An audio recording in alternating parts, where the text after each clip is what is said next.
Pinki hair. তো চলুন দেখি আপনার রিলেশন নিয়ে এঞ্জেল কি বলছে। প্লেফুলনেস, ইউনিভার্স বলছে যে আপনি রিলেশনশিপে খুব বেশি সিরিয়াস হয়ে গেছেন, খুব বেশি নিজেকে কষ্ট পেন দিচ্ছেন। তো এই রিলেশনশিপে অত্যধিক স্ট্রেস হয়ে গেছে। তো এই মুহূর্তে ইউনিভার্স বলছে একটু প্লেফুলনেসের মধ্যে আসুন, একটু ফ্রেন্ডশিপ করুন, নিজের ভালোবাসা নিজের মনের মানুষের সঙ্গে ফ্রেন্ডশিপ করুন। সে কি বলতে চাইছে সেটা বুঝুন, আন্ডারস্ট্যান্ড করুন, তার সঙ্গে অল টাইম সিরিয়াসনেস না দেখিয়ে একটু রোমান্স, ঠিক আছে, একটু আনন্দ, এগুলো একটু করুন, এনজয় করুন।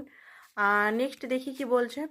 নেক্সট হচ্ছে পাস্ট লাইফ রিলেশনশিপ। আপনার যে পার্টনার আছে, যার জন্য রিডিংটা এখন দেখছেন, উনি আপনার পাস্ট লাইফ রিলেশনশিপে পাস্ট লাইফ থেকে অনেক লাইফ টাইমে হয়তো একসঙ্গে কাটিয়েছেন।